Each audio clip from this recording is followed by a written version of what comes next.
Awesome, we're Hello live. and welcome to the LeapSheep Q&A session. We are live. My name is Sarah Bell and this is Kirk Drage. We're both co-founders at LeapSheep. Our big mission is to flip the startup failure rate. We're here to answer your questions for the next hour. We have a load of questions that have come through from TikTok and LinkedIn, and you're also welcome to join and ask questions in real time. Kirk, perhaps if we spend 30 seconds just reminding anyone listening to this Q&A session just around a bit of our backgrounds. So I'll hand over to you to get started. Yeah, great. So we started LeapSheep back in 2016 with a vision of flipping the mostly avoidable 95% global startup failure rate. Through the experience that I've had in my career, I spent 12 years at Microsoft. Part of that time was managing the startup and venture capital ecosystem across Asia.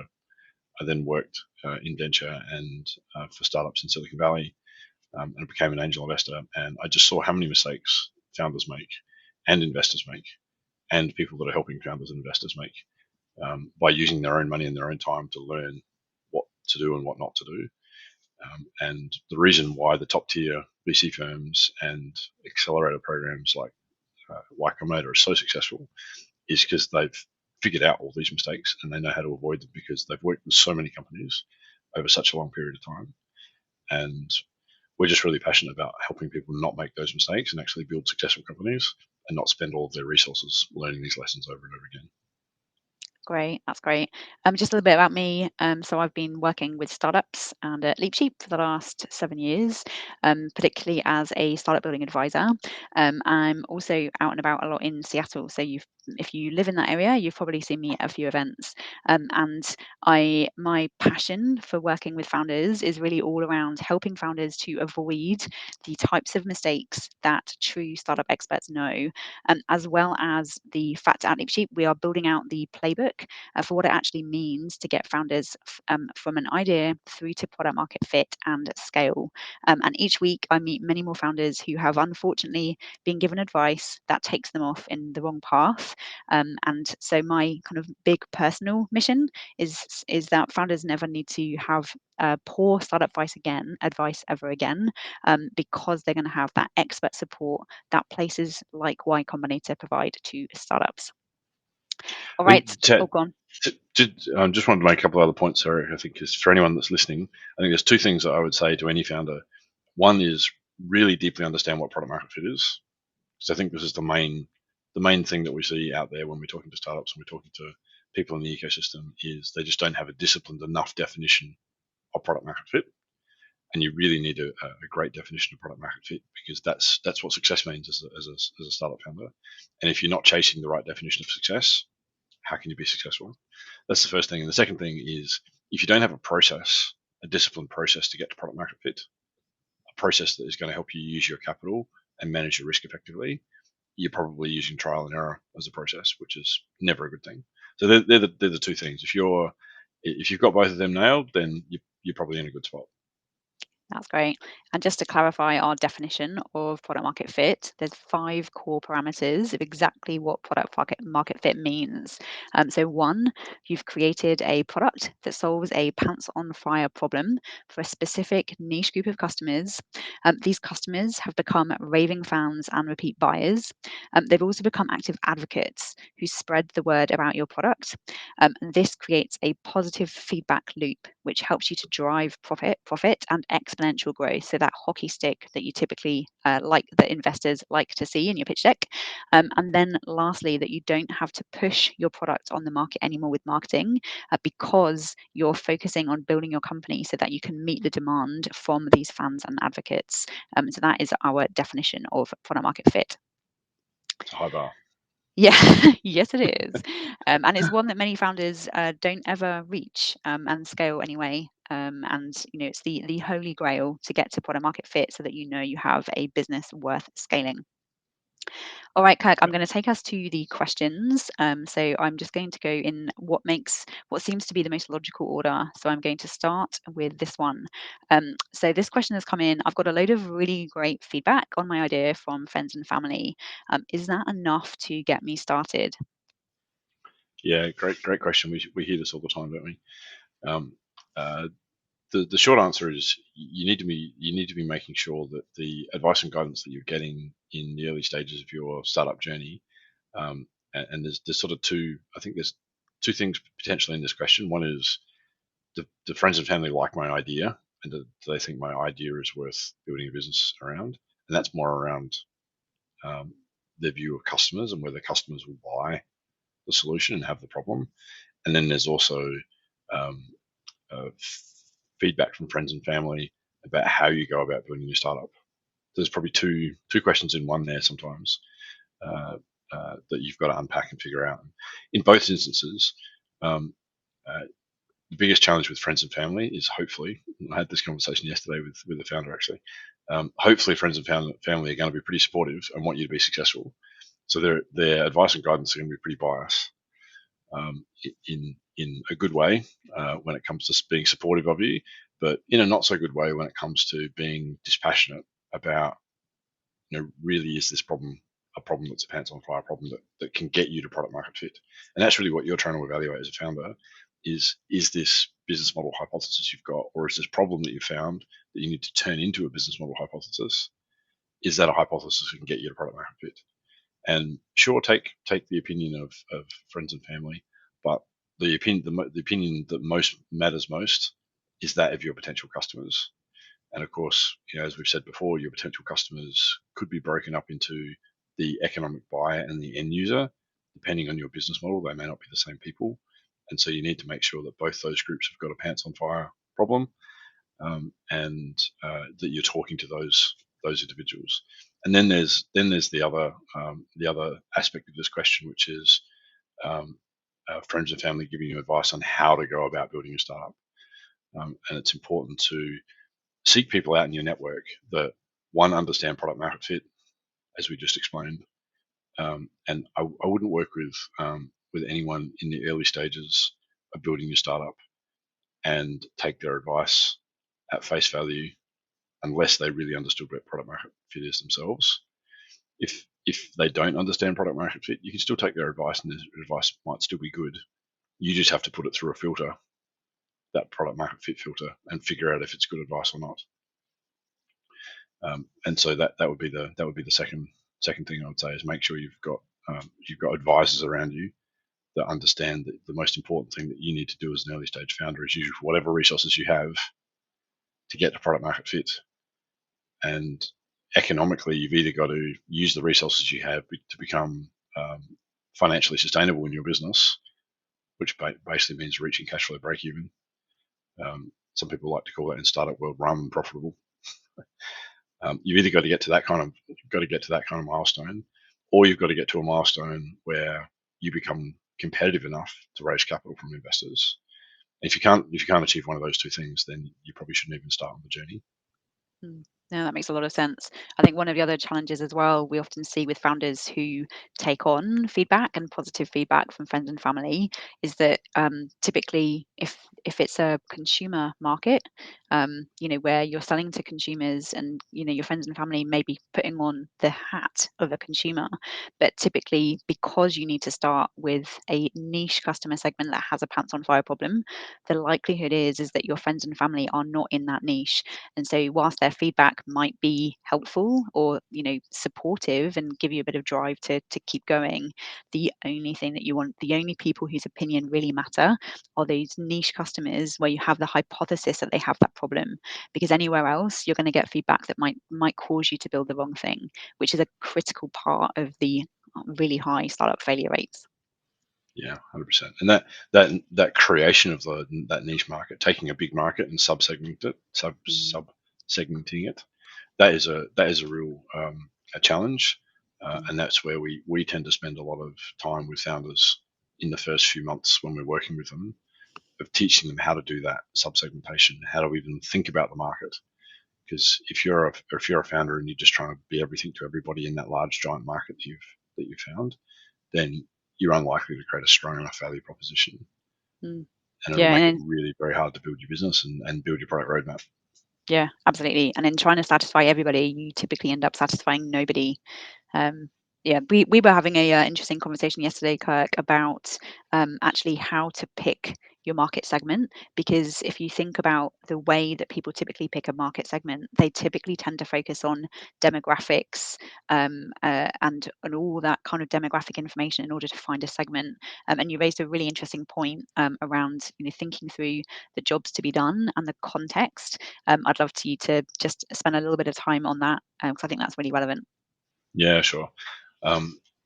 Yeah, it's such a challenge to create specific enough value for a client where it's just a no-brainer. And this is the way that you get to product market fit: is you find a problem that a customer has that's really unsolved, or the way that it's being solved today is poor, and you can create a 10x better solution.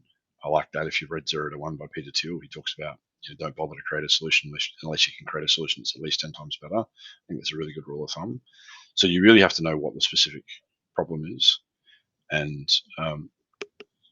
quite often when founders first come to us, they talk about a generic problem, and the problem might be um, financial forecasting for this particular industry is a problem, and they've got evidence to show that it's a problem. They've got personal experience to show that it's a problem, and they can demonstrate there's tens of thousands of customers in that market segment, and they're potentially willing to pay. And so those are all big ticks in terms of figuring out, is this a problem we're solving? But then as you start to look at that market and go, well, who's doing this reporting?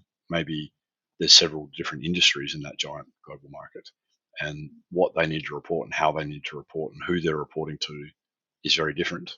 Like if you're reporting to somebody in the financial sector, for example, versus reporting to somebody in the agriculture sector, probably the expectations and the workforce that you're reporting to are going to be quite different.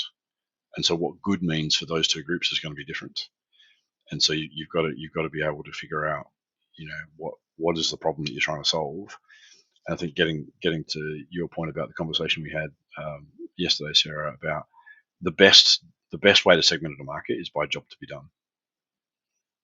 And if you can say, well, the job to be done is to create a financial report that really focuses on the compliance side of things, because this particular niche of people really cares a lot more about compliance than others. So I need to make sure my solution has a more compliance heavy aspect to my reporting, whereas this other group over here, the compliance is not a big issue to them. What they care about more is, I don't know, maybe forecast accuracy or forecast timeliness, or some other aspect of the reporting is more important to this other group of people. And often, when you get down to that level of specificity, which is needed to attract customers through marketing and be able to talk about real pain points that people have, those kind of jobs to be done can be almost impossible to find through the typical market segmentation approaches like demographics and firmographics. We're used to saying, what's your ideal customer, and you say, well, my ideal customer is a company in the construction industry. They've got 50 employees. They're doing this much revenue, and that makes it really easy to find all the companies that fit the bill of that set of criteria. But often, not all of those companies will be a one-to-one match with this job to be done that you've got. And it's not until you actually get talking to the customer that you can figure out if they've got the problems that you think they have. So for your marketing to be efficient, you've really got to figure out what are the proxies on those firmographics and demographics that you can, what we call, observe externally through marketing, targeted marketing, and the real problem that customers have got. That makes a load of sense. And I mean, typically, I'd say at the moment, probably 80% of the time I'm spending with our founders is on finding that market segment, doing the user research with them so that you can check that they actually have a pants on fire problem and are willing to pay to solve it, and then going back and iterating in order to tweak and find that market segment. And I think this is one of the big mysteries within the startup ecosystem, is that actually it can take multiple iterations to find that pants on fire problem, but it is so worth it, because once you find customers who are desperate to talk to you because of the fact that you've resonated with them, and they go, oh my God, like, yes, I have that problem. I have no idea how to solve it, and I'm desperate to. And once you find multiple of them and they want to speak to you because they're desperate to solve it, that is what the big, and again, we call that stage problem market fit. And it is an absolutely critical path So or important. milestone on the way to product market fit. And if you don't have it, if you don't have customers that want to talk to you, you're almost certainly never going to be able to sell to them if they won't talk to you when you're in this research stage. Yeah, and this is where passion is so important. We talk about, you have to be passionate. You have to really want this as a startup founder, because where passion really helps you out is not through the successful times, but it's through the down times. Mm, And when you're a founder that actually goes out and speaks to customers, and you learn that what you thought was the problem and who you thought had the problem is not the reality, mm, you're now left with a bit of a fork in the road and saying, is there really a company here to be built? mm, If no one wants the idea that I thought I was building this company based on, I had a solution idea, I had a product idea, mm, and now I'm learning that nobody wants this problem solved. You've got to make a decision. Do you pack up and go, well, this is not a company, and go home, or do you continue the journey of investigating the problem space, investigating the market segment that you're talking to, and say, what are your big problems, and trying to learn more. mm, And a lot of the discussions we're having with founders is helping them get through that period, because it's very hard. It's very frustrating. mm. Customers take longer to get to than you want to be able to have conversations with them. You don't always learn what you want to hear, um, uh, but if you don't go through that process, as you say, Sarah, you end up building things that nobody wants. Yeah, yeah. And often one of the other outcomes is that you actually find a more compelling problem, that people that you thought had a different problem, actually it's a different challenge, and then that becomes exciting, as long as you're willing to fall in love with the problem rather than being in love with your solution, which is another topic. All right, Yeah, I'm gonna keep us moving. great, great. um, there's so much to cover for each of these topics. All right, so this next question is really around conflicting startup advice. So this question's come in. I know a few founders who I meet every week. Each of them has different ideas for what I should do. How do I know which advice to follow? How would you tackle that one? Yeah, great. A great question. We see this all the time, and founders are so good to support each other. I mean, I'd really encourage anyone who's a founder who doesn't have other founders around them, just reach out to other founders and say, "Hey, look, I'm starting on my journey. I'm looking for people that share my mindset," because you feel a bit weird and different when you're at the family barbecue or in a social group, and you're the only one that's a founder. Everyone else has got jobs or Yeah, whatever. It's security really and it's stability. people can't relate necessarily to the struggles that you're going through. So to have other founders around you is really, really powerful. And it's so easy, and you find that other founders are just so willing to help each other. So if you don't have that founder network around you, like, I'd really, really encourage you to get that network around you. Um, but one of the challenges of getting a founder network around you is generally the founders that are really eager to help in most cases, and that have got enough bandwidth to be able to help people. They're not serial founders that have been involved in building dozens and dozens of companies. Um, they're the people that are really hard to get to. Typically, they might have moved into a VC firm, or they could be off on a beach somewhere enjoying their island that they've just bought, right? Or you might meet So them at an event, they give a keynote, and then, say that they're keen to help you, but of course they're so busy that if you ever try and contact them after the event, there's no chance. it can be difficult. It can be difficult, yeah. Yes. So founders, I find, end up with a lot of other founders that are still very much on the journey, and the ideal advisor. It's worth talking about what the ideal advisor looks like. The ideal advisor is somebody that has been through that whole journey of building a company, and generally has been through that whole journey dozens of times. It's like anything in life that you want to master and get good at, you need repetition to get to that level of mastery.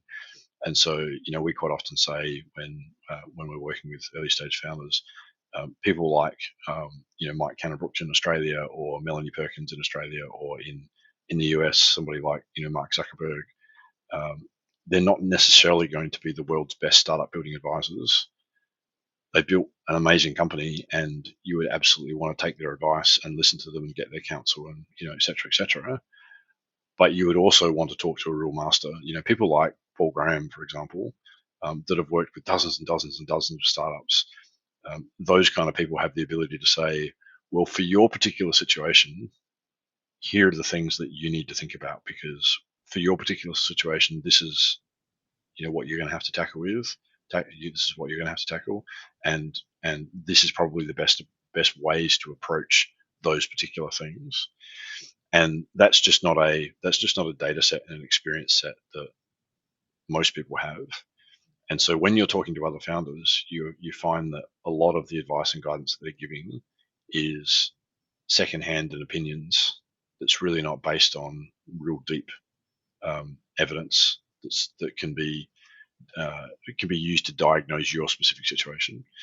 So you just want to be really careful on that. And I find this is one of the biggest challenges in being a founder, is knowing what advice to listen to. And I think what I say to founders is, surround yourself with those masters, those people that have built multiple startups, and subscribe to their podcasts, read their books, and if you can get enough of that information, you can kind of ask yourself the question: is this the advice that Paul Graham would give me, or is this the advice that Vinod Khosla would give me, or is this the price that is this the advice that Jason Calacanis would give me, for example?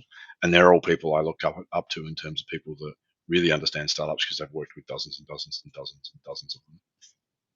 Yeah, no, for sure. I think the other challenge is that so many true startup experts, and I know a number of them in the Seattle ecosystem, is that like once they've got that experience and expertise, the next logical step for them is to be a startup like board member or advisory role. And of course, when they jump to that role, it's then it's easier to get a first meeting with them. And of course, if you have a great idea and you've got traction and they see the opportunity, then they're likely to give you more help and get involved. But typically for many founders, they might get one meeting and then that might be it. And so that is one challenge I see in the ecosystem, is that this lived experience is so extraordinarily rare, and it is very hard to have access to people like that. The other element I'd add in, Kirk, is around asking people what system they use in order to support founders on the path to product market fit. Because having a system, and a system that's got an inbuilt feedback loop, is critical, so that that that you're not just relying on one person's experience, but there's actually a system there that can be flexed and adapted to exactly your circumstance. Another crucial point. 100%, yeah. Okay, all right. I will go on to the next question. So this one has come in about a founder who's obviously spoken to an investor as a solo founder, and they've told them to go and get a co-founder. Is that good advice? How do I do that?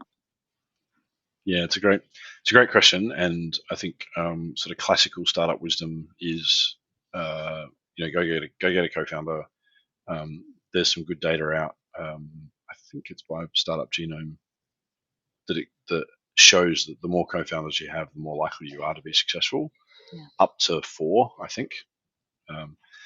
Once you get above 4, things kind of disappear off a cliff. But generally, yes, co-founders are really, really valuable. And why are co-founders valuable? The reason is because if you can get a team of people that are temperamentally diverse, and therefore they complement each other's ability to have perspective on things, that gives you a bit of a superpower as a startup. The opposite is if you have a bunch of co-founders that you're all the same personality type, you're all see problems through the same lens, and you see solutions through the same lens. That's not a lot of value. It's that diversity of personality traits that's really important. That will allow you to see problems through different lenses. And just to give you a practical example of that, if you're an engineering type and you like analyzing problems and breaking them down and coming up with solutions, you're going to look at a given problem through that lens. If you're a relationship building type and you love building connections with people, and building relationships, you're going to see a problem through a different lens. And so it's really valuable to have those multiple lenses to be able to diagnose problems accurately, and then be able to figure out what the response and solution that you should have to those problems are, and prioritize them appropriately. Forget about even the solution for a moment. Should you even prioritize those problems? That's where it can be really valuable. So co-founders, I think, can be super valuable, and the data shows that they are. I think it's also important to say they're not for everybody.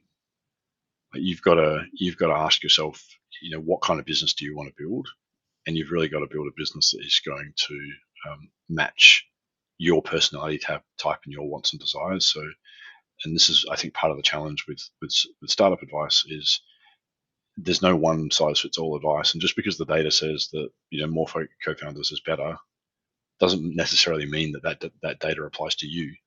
So you've really got to understand, is that the right path for you? And sometimes it requires some deep introspection, and I think this is true across the entire journey as a founder. Is you're constantly being challenged. Your own thoughts and beliefs, your own character is being challenged. Like if you're an expert in an area, or people come to you for a particular piece of advice or guidance, and you go out into the market and you find that people don't value that, or they want something different, that can be quite challenging to overcome. And sometimes you have to train yourself to think differently. And when it comes to finding co-founders, I see generally people that want to start startups are generally fairly high performing people. And one of the challenges that you see with high performing people all the time, a cohort of high performing people, I should say, is that they can be less than ideal collaborators because they're so busy being performant and productive and having impact and getting things done. If I have to spend time explaining the way that I'm thinking about something to somebody and listen and be empathetic with somebody else's view, that really slows you down. And there comes a point in the founder's journey where you might be super productive as an individual and realize that you just can't build a company all by yourself. And so we've worked with a lot of founders over the years that have started off going, I don't want co-founders, I just want to be a solo founder. They build their business to a certain level and they go, I just can't go any bigger. It's too hard. And they've then had a mindset change, and it's sort of an underlying belief in their personalities change, and they're now willing to work with a co-founder. And so you've got to think about all of those things about you and where you're at in your own personal journey as to what's appropriate for you. But generally speaking, it's a very long answer to say. Generally speaking, it's good advice to get co-founders. Of course, getting a co-founder then is a whole different challenge. How do you actually get a co-founder? And I liken it to getting a life partner, because when you go into business with somebody, we know the stats. The journey to success as a founder is about 10 years to exit. So a lot of marriages don't last that long. You're going to be with these people for a long time, and so choosing carefully is really, really important. You're going to have to work with them each and every day, and you therefore have to be patient. You can't expect, well, I'm ready to build a company now. If I just do ABC, I can get a co-founder by next month. That generally doesn't work out well for people. You have to be willing to, often search for months and years to really find the right group of people to work with, and that requires a lot of energy and effort to, create connections, build relationships, and have a process for evaluating people. Yeah, I mean, there are a few platforms on there where you can find co-founders. I think Y Combinator has a founder co-matching platform. There's various others, but of course, similar to dating apps, like it's all very well to get matched or meet somebody, but of course, there's that whole due diligence process. Just like there is with like a relationship or a friendship. Are we a good fit? Are our skills kind of complementary and different? What are our unique skills and our approaches? And typically, whenever I'm working with founders who are in this position, I always suggest kind of working together for a period of time before you sign any sort of formal agreements, because we've 100%. certainly seen a few founders jump into a co-founder arrangement quickly and then having to untangle it, which can be very, very messy, and hard to get out of. Not impossible, but hard to get out of. Yeah, always try and do a project with somebody before you tie the knot, so to speak. Yeah. When you're doing a project that has deadlines and has customers, and there's pressure and stress, and people work together under those environments, you really get to see how people are able to cope with that pressure and stress. And that's the startup journey. It's full of pressure and stress. Yes, it is. And yeah, it's so compelling to go on it. Okay, all right. And the next question is, I've been looking into accelerator programs. How do I know what the right program for me is? Now, this is a question that we find we get asked a lot. One of the biggest challenges is finding the right accelerator program, finding one where you fit within the criteria, and without sometimes you have to move cities, and there's so many things around exactly how to analyze an accelerator program. And so, Kirk, love your opinions on this. Yeah, it's such a great question. And of course, we've run many accelerator programs, and still do. And accelerator programs can be so unbelievably valuable for founders, and there's some great data out to show how valuable they are. I think the challenge is that the quality of programs can be highly varied. So figuring out, assessing whether a program's good is part of the problem that founders face. And that's not easy. It's not easy to evaluate a program. You might think, well, I can just go speak to former founders. Um, that's not as easy as it sounds on the surface. The other challenge is what's right for you as a founder. So let's talk about both of those things. Maybe let's talk about what's right for you as a founder first. Yeah, makes sense. And let's talk about some of the good things about accelerator programs. So accelerator programs, they provide you structure. So that is really valuable to keep you moving. If you haven't got a rhythm and a cadence of delivering outcomes and getting value into the hands of customers and getting that feedback loop in place, some accelerator programs can really help you get out of the gate with your startup and get that discipline in place. Because we talk a lot about lean and agile in startup land, and lean and agile is all about giving you the flexibility as a company to pivot your goals and your strategy to be the right ones to get you to success. But what gives you that flexibility is actually discipline. And the thing about agile and lean is that you actually have to be more disciplined than non-agile and lean approaches if you want the benefit of that flexibility.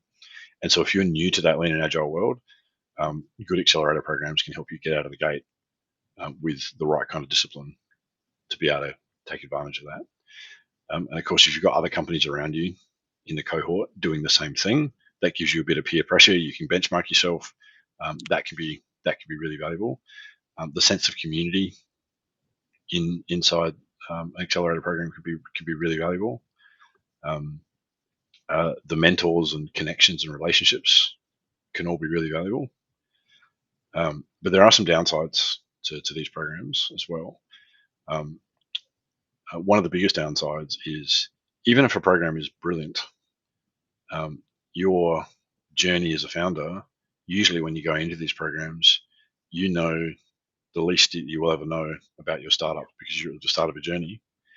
And so you're getting all this really high quality advice and guidance, but often you don't have the skills and experience yet to really process and use all of that advice and guidance. So it tends to go over a lot of founders' heads.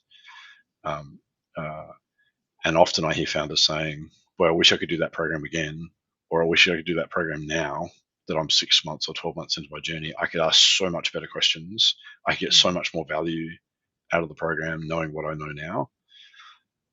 So that timing is a challenge for founders and the experience. The other thing is, as I say, the quality of programs. I'll talk about that in a sec. Yeah. But probably the most important thing is equity. And so some programs will give you cash in exchange for equity, and other programs are non-dilutive, and they'll either give you cash and expect no equity, or they won't give you cash and it's just a program, but they won't take equity either. And so I'd highly encourage founders to go down that non-dilutive, non-cash, non-equity accelerator programs first, for all the reasons I just mentioned. You don't know what you don't know as you're starting your startup journey, and to go straight into a relationship where you've got somebody on your cap table that's basically married to you for your life of your startup, and you don't know what value they're going to give you, and you don't really know what value you're going to give them. That's generally doesn't work out well for a lot of the founders that we speak to. It doesn't work out well, and they wished that they'd never done it. So I would encourage people, if they want to go through a program, look at the non-dilutive programs. They may not be as high quality, but at least you'll get the experience. And remember, if you're building a startup, it's a long journey. Like if you truly want to create global impact, which you should if you're building a startup, and you want to build a $1 billion company, and it's not about the money, it's about the impact. Does that matter if it takes you an extra year to get to success if you're creating that level of impact? So you want to have a level of long-term thinking. I wouldn't say patience. I don't think you want patience as a founder. You want to be impatient as a founder, but you've got to have long-term thinking, and you've got to think about using your resources and deploying them in the smartest way possible. So doing a non-equity accelerator early can get you out of the gate, and then you might want to do an equity accelerator later, once you've really understand what the process of building a startup is like, and you've got a little bit of experience behind you. And then let's talk about evaluating programs now. You can look at the success that programs have created in terms of the companies that have gone through them and where those companies have gone. That's not always the best indicator. That might indicate that the program's got a really good filtering mechanism. So if they've got a really good filtering mechanism and they've been able to just select the most high potential best startups that potentially were already going to be successful anyway, then of course their cohorts are going to look awesome. So just because they've got great success going through them is not necessarily an indicator that it's a great program. That's the first thing. The second thing is have a look at their education and mentoring structure. How have they structured that? Is it a bunch of random volunteers? Where do those volunteers come from? Do they come from established industry and business, corporates, people who are listed on, working for listed companies, or is it former founders? Is it serial founders? Because they're the people that you really, really want to be mentoring you and giving you advice and guidance, as people that have been in the trenches actually building startups. That's really important. And then from the education point of view, what kind of quality of education have they got? Do they have random consultants coming in, giving you, random education that's completely disconnected, and it's just a bunch of point solutions? Like there's an accountant coming in giving this information, and a lawyer coming in giving that information, and it's not connected together. That's usually an indicator that the program's a bit challenged in terms of the process that they're going to use to help you get the product market fit. There's a few points in there I'd be keen to explore with you further, because, and again, I'm in multiple minds about accelerator programs. I do agree with many of the points that you have raised, and I think the first point, which was to start with a non-dilutive accelerator program, just to get you kind of a broad base of knowledge so that you can get better at asking good questions, I think is good. One of the challenges, though, is that so many accelerator programs propound these same myths, like, build your MVP. Hackathons, I think, are also crazy with this. It's like, build your company in a day, and yet you don't speak to any customers. And so the one thing I would caution all founders who are joining accelerator programs is accelerator programs tend to underrepresent the amount of work it takes takes to identify a beachhead segment with a pants on fire problem and then to iterate and Mm. iterate on that. So that is one big word of caution for almost Huge, yeah. all accelerator programs. So do bear that in mind.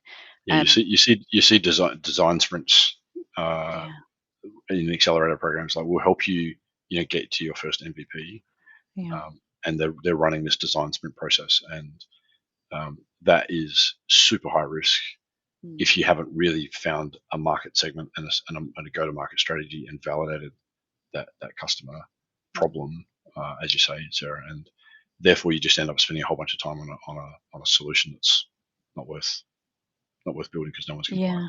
Exactly. And I mean, one of the, I'd say if you are going to join an accelerator program, make sure that you've got a really clear hypothesis for that pants on fire problem first, and that you've gone out and spoken to customers that have it, because otherwise the Mm. accelerator program is just going to take you down a track which is much more academic rather than it is based on actually market demand and market need, for sure. 100%. The other element I'd say is around mentors. You know, you rightly said make sure you look at who the mentors are in accelerator programs, and you know the combination of mentors who are typically volunteer mentors. They're volunteering their time in order to help them to find deal flow for themselves to make investments in, and many mentors are really, you know, they want to give back into the community, and that's why they're involved in accelerator programs as well as finding that deal flow, which is great to have so many really well-meaning people. But one of the challenges with that is that often you end up getting conflicting advice from those mentors. And as a founder, it's I my own personal opinion is it's almost impossible to analyze and work out exactly which mentor to hear from. You know, a number of people I know who are mentors in these accelerator programs have said, you know, sometimes they'll be giving advice and then someone else will give the complete opposite advice, and Yeah, they've got, you know, they've both got valid points, but then of course as the founder you then have to try and analyze what the right move or the right decision is. And you know, whilst sometimes accelerator programs do training and have a framework that their mentors follow, typically mm, that's not the case because of that focus on lived experience in the mentors. And of course lived experience is not a replacement for a system and a framework. I yeah, think, yeah, if you, and again, you have to have your wits about you in a founder to make sure that you make the most out of that accelerator experience.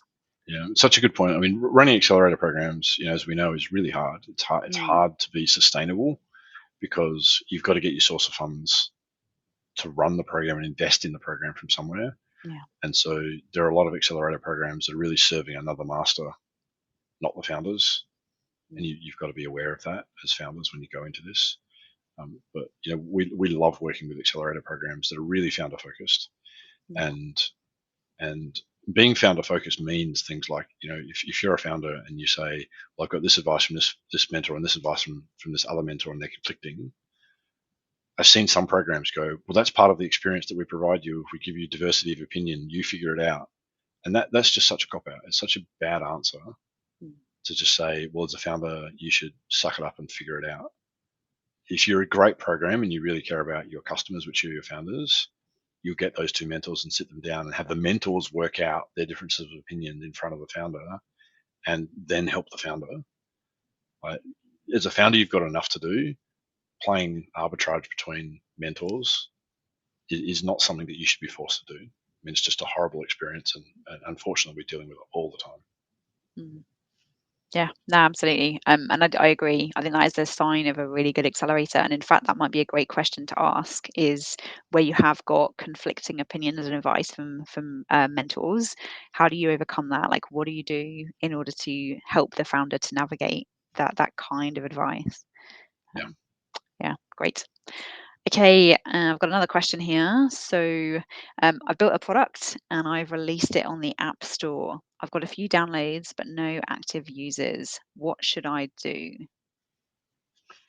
yeah, great question. So typically, when we see this situation, we would ask the question, what led you to building this particular app and this particular user experience, and sort of uncover the process that the founders use to get to the point that they're at. And typically, what we learn is that there's been either very lightweight or no investment really put into understanding the market and the problem. And a lot of the times, the people that are building these apps are people that have been in an industry and they understand the problem really well, and they understand the solution because they've built solutions before. Maybe there hasn't been a full scalable technology solution, and the whole reason they've started the company is like, well, I've been solving this problem for a long time now, and I really want to scale it, and I build a product, and they come unstuck because they've got all these assumptions that they understand the market, they understand the customers, and they understand what the market needs, and they understand the solution, and they've gone ahead and built it. And of course, creating a business model is not just about building a solution. A business model is about understanding who your ideal customers are and being able to create a marketing experience to attract those customers, and being able to create a sales experience to convert those customers. And that journey is often discounted or not taken into consideration by a lot of founders when they're developing their software. And I say to founders all the time, like, you're not a normal person. If you've got the the aspiration, desire, and you're willing to put your resources on the line, and you're willing to commit hours and hours and hours of your time over months and years, that's not normal. So you're not representative of your customers. Your customers generally are looking to be lazy and looking for convenience. Like when I'm buying a product that's outside of what we do at LeapSheep, I'm a lazy customer. I'm looking for convenience. Like I'm only super dedicated to the problem that we're solving at LeapSheep. In other areas of my life, I'm looking for shortcuts. I'm looking for convenience. I'm looking to be lazy. And so generally, that's kind of the customer that you're going to be dealing with. And so those kind of customers, you have to figure out how are you going to make them aware of your solution. So how are you going to interrupt them in the media streams that they're already consuming to get their attention in a way that is not offensive? And like advertising is offensive. Is like you're interrupting something that I want to do with something I don't want to do. Yeah. So you've got to figure out a way to get to those people in a way that they want to be gotten to, and demonstrate that you understand their problem, and that there actually is a problem there to be solved, and there's enough people with that problem. And so when we have that conversation with founders and say, have you really understood the market, and the market you're going after, how is that market structured? Is it just one big group of people that all want the same thing and they want to consume it in the same way and they want to buy it the same way? Or is actually there's a little pockets of subgroups that want slightly different things? They want the core the same, but they want to find out about the product a different way, or they want to consume the product a different way. And have you done the user research to really understand the context of the users? And invariably the answer is no to any of these things, or they've done a very lightweight version of these things that doesn't provide anywhere near the level of insight and reduce these risks. And so like we've worked with founders that have spent tens of thousands of dollars on market research agencies to produce beautiful glossy reports, which has had no usable information in there to actually validate if there's a market with a pants on fire problem to build a product. Because the agency that produced that report has never started a startup before. They're used to doing reports on existing products and services, which is very, very, very different skill set. Yeah, quite. I'm just going to show a few of our models just to help, because I think this is a great use case that we see all of the time, and just to kind of highlight using some of the models and the frameworks we use at LeapSheep, kind of where this founder may have gone wrong, and also what you can do to kind of come back and learn from this. So I'm just going to share this screen now. So this is our definition of product market fit that I talked about a little earlier. And so typically, if a founder, and this may be you in your situation, if you have launched a product onto the App Store, you've got downloads but no active users, then typically you haven't met any of these parameters of product market fit. So yes, you've created a product on step one, but there's no indication that it's solving that pants on fire problem, and there's no indication that you've got that right group of customers, that beachhead. You don't have the raving fans and repeat buyers, it looks like, and none of them have become advocates. And so kind of even at that very first step, you've done half of that first point around actually creating that product. And if I come on to the disruptive innovation journey, which is really the framework by which we support founders to get to product market fit and scale, and I'll just give a brief overview of this to identify where the challenges are. So typically on the route to product market fit, there's a few different areas. So starting kind of after you've got your backbone set up, your company name, your structure, kind of registered as a company, there's a few steps in this first block, which is pre-revenue market validation. And typically, founders who've launched a product have skipped many of these steps and gone straight to product launch, which is in that next stage. And so the critical elements that have been missed is things like, what's the market? What are the trends? Is there enough space in the market to create a blue ocean or new value for customers in a new way? Then going across to stage B, which is problem market fit.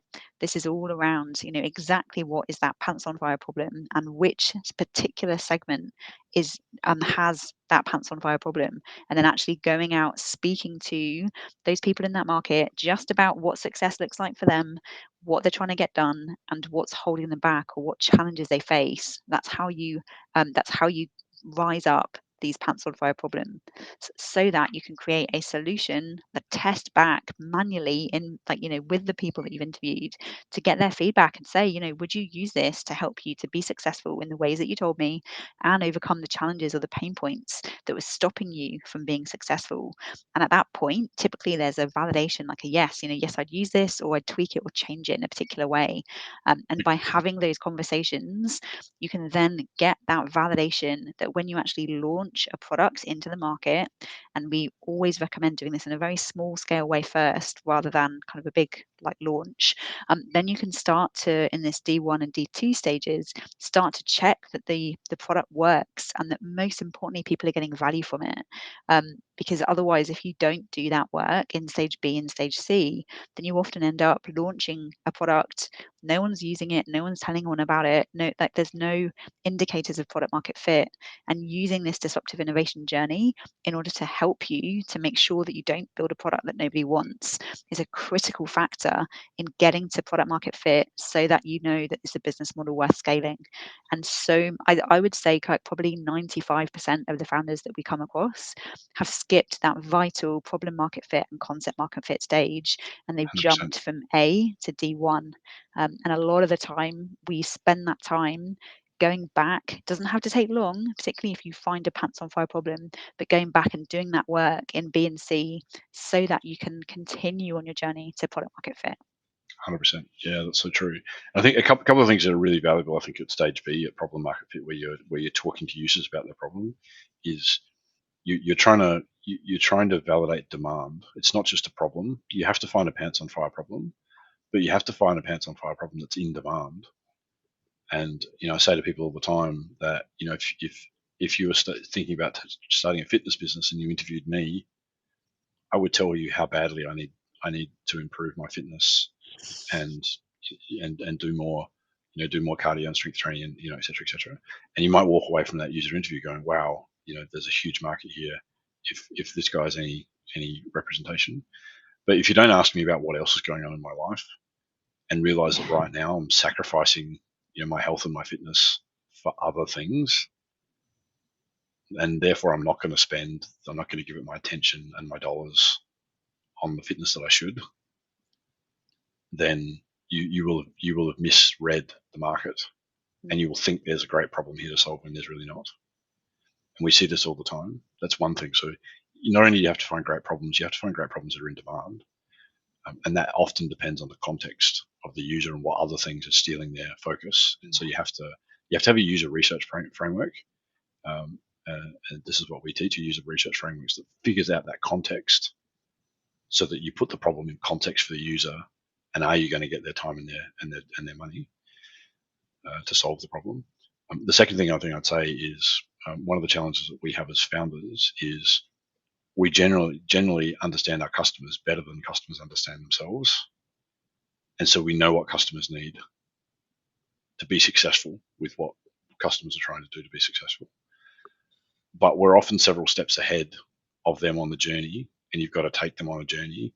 And if you're going to sell anything to a customer, you have to sell what they want, not what they need. Like if a personal trainer comes up to me with years and years of experience, they're going to know what I need. I don't know what I need. I know what I think I want, but what I think I want is probably not what I need. But I'm only going to buy what I want. And so Brad Pitt this is body. I'm going to Sorry, leave go that on. one. This is another area that I think we make mistakes as founders.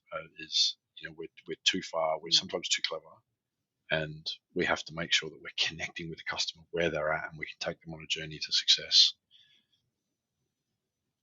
I'd agree with you there, and I think I would say that kind of through the journey that has been LeapSheep, we have certainly fallen into that trap ourselves of Sure. looking to market and sell what founders need rather than what they want.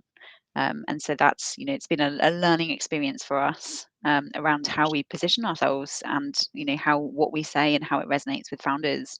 Particularly founders that haven't typically been looking for expert startup builder support as a subscription.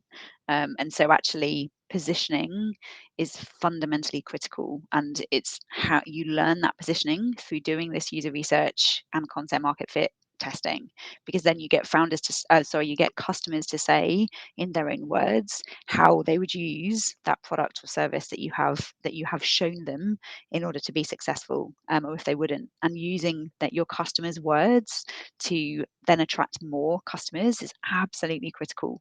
No marketing 100%, agency can help you do that. You have to pick that up yourself. 100%. Yeah. So, And also just to tackle generative AI, like, Chat GPT and other generative AI solutions, none of them are sophisticated enough yet to be able to tell you what your potential customers will tell you.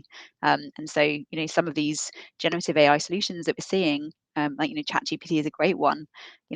Whilst there's some great data in there to help you to ideate ideas, a lot of the words that will come out of your potential customers' mouths, they don't necessarily yet know themselves until you start to attract it from them.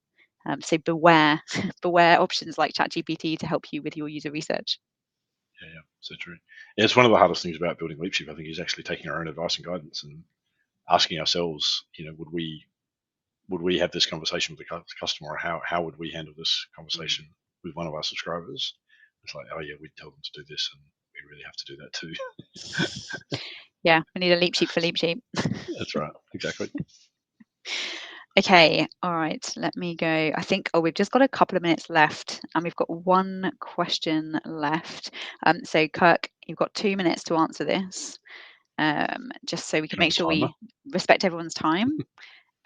So I've got an idea that I've had for a while. I'm working full time. At what point do I know I should quit my job? Such a good question, and this is one of my favorite moments to meet a founder is when they're in this position, because I know they haven't spent a bunch of resources on the wrong thing.